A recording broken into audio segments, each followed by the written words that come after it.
He saw the waiter was being harassed by her drunk ex-husband, and he kindly spoke up to stop it. The angry man shifted his rage upon hearing this, looking at the tall and intimidating figure of the other person. Lay regretted meddling in others' affairs and hastily started to keep his head down and continue his meal, but the man didn't intend to let the matter rest so easily. He first slapped Lay's cup of coffee out of his hand, then spat a mouthful of old phlegm onto his dinner plate, arrogantly telling him to finish his food. Such an insult was not something Lay would tolerate, even if he had to coax him. Seeing that the other party didn't react, the man rudely emptied the snot from his nose. Lay tried to remain calm, stating that there were CCTV and witnesses around, and if he committed any act of violence, he would be immediately taken to jail. Upon hearing this, the man was somehow scared and could only leave some menacing words and leave. But before leaving, he kicked and broke Lay's rearview mirror. Seeing this, Anna hastily came over to apologize and express her gratitude, and quickly the two of them became acquainted with each other during their conversation. The rearview mirror was broken, so Lay had to fix it with tape when he left. But what he didn't know was that the furious man was not far away, waiting for a chance to take revenge after Lay left. On a snowy night, the man zoomed down the mountain road as if fleeing from something, but the snowfall only intensified, and even the windshield wipers couldn't keep up, losing focus for just a moment. Awe stomped the gas pedal hard, but the tires just sunk deeper and deeper into the snow. Awe put on his gloves and tried to open the door to push the car, but his strength was insufficient. In this minus 45-degree weather, he couldn't bear being outside for even 1 minute. He had to quickly get back in the car to turn on the heater for warmth. But there was still worse news to come. Upon checking his phone, there was no signal at all. Awe only then realized the gravity of his situation. As a result, he switched off the car because there was no knowing when this snowstorm would cease. In this weather, going without food could be managed, but if the car ran out of gas and he couldn't stay warm, death was certain. Now he could only intermittently start the engine and turn on the heater. Even though Awe tried his best to maintain the car's temperature, his face was quickly frostbitten, with even his eyelashes becoming encrusted with frost. Gradually, the sky outside started to brighten, but the snowstorm didn't show any signs of stopping. After mentally bracing himself, Awe decided to go out and test his luck. He peered around with the telescope, seeing smoke rising from a distant mountain pass. Yet he didn't rush to call for help. Instead, he opened his trunk and found a woman lying inside, looking at him in terror. Awe braved the snowstorm and tried to make his way to that mountain pass to call for help, but a river blocked all possible routes. He tried to see if his cell phone had any signal. Unfortunately, it still didn't. With no means to call for help, he reluctantly had to turn back. But just as he was about to reach the car, the cold weather made everything, including Awe's leg, brittle. The agony of his broken leg was unbearable, but Awe dared not stay outside for a second longer. This weather could claim his life at any moment. He desperately crawled towards the car. Awe finally climbed into the car and didn't check the injury to his leg at first, but turned on the heater of the car to warm his hands that had lost temperature. But he didn't know that the danger was already hiding behind his back. It turned out that Anna took advantage of the time when he left and escaped from the trunk through the horn. She wanted to escape from here quickly, but just 10 seconds after running out, Anna realized that something was wrong. Her thin clothes were now a dead end when she left the car, so she hid in the car again. But at this moment, Anna heard that Awe was back. She had to hide in the back seat first, just after warming up. Awe took out the dagger,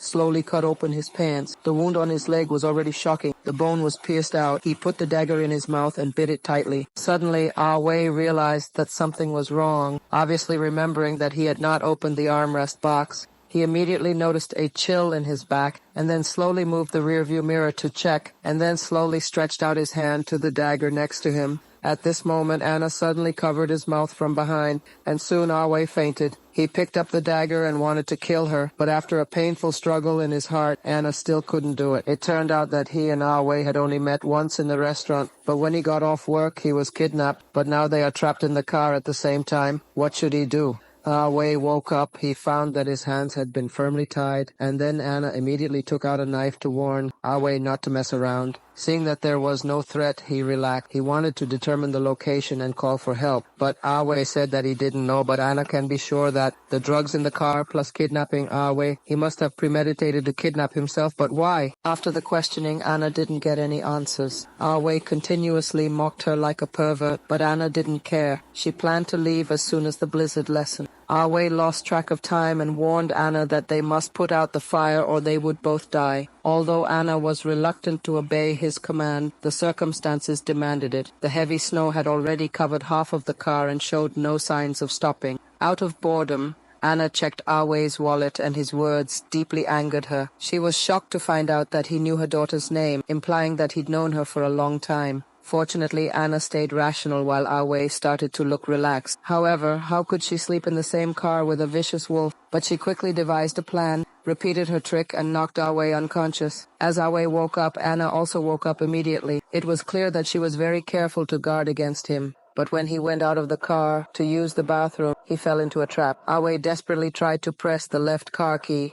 Hearing Anna's angry shouts outside, she let out a victorious laugh and then tried to break away from the acquiescence's comfort. But Anna unexpectedly picked up a stone and smashed the car window to pieces. Then she climbed in through the window. Yo-Yo television series exclusive saw that Awe had lost resistance power. Only then did Anna stop, quickly sealing the window with duct tape. Anna had a murderous intent again. She discovered numerous secretly taken photos in Awe's phone, even capturing her own daughter. It's unimaginable what she would do to avenge herself if she survived. Then Anna found a small box filled with women's ID cards. It seemed that Awe was a relentless offender. She loudly asked how many people she had killed, but Awe's answer was hair-raising. The gloomy environment, coupled with Awe's shocking words, caused Anna to collapse into tears, unable to hold back. But Awe didn't stop speaking. Instead, she gradually began to describe her first murder experience. As if to show off to Anna, she felt that she had disguised herself too perfectly, thus completely mastering the girl she used to be. The adorable bear in the front of the car, the wedding ring on her ring finger, the baby seat at the back of the car, combined with her sincere eyes, instantly allowed the girl to drop her guard. Just as she was full of pride,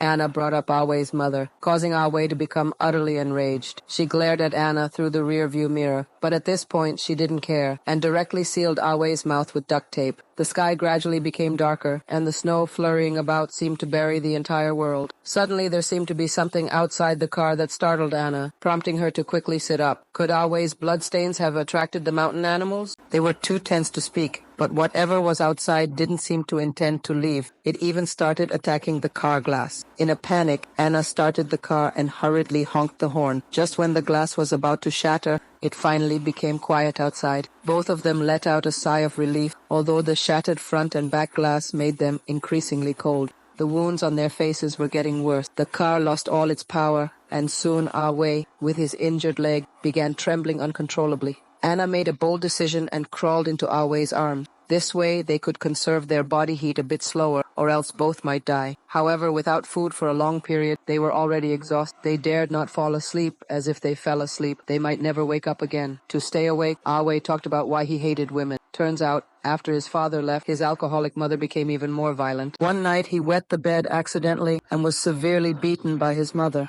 After that, Awe would wet the bed every night and endured severe beatings during the day. Anna thought he regained some humanity, but unexpectedly the cold made everything very fragile, including his confession.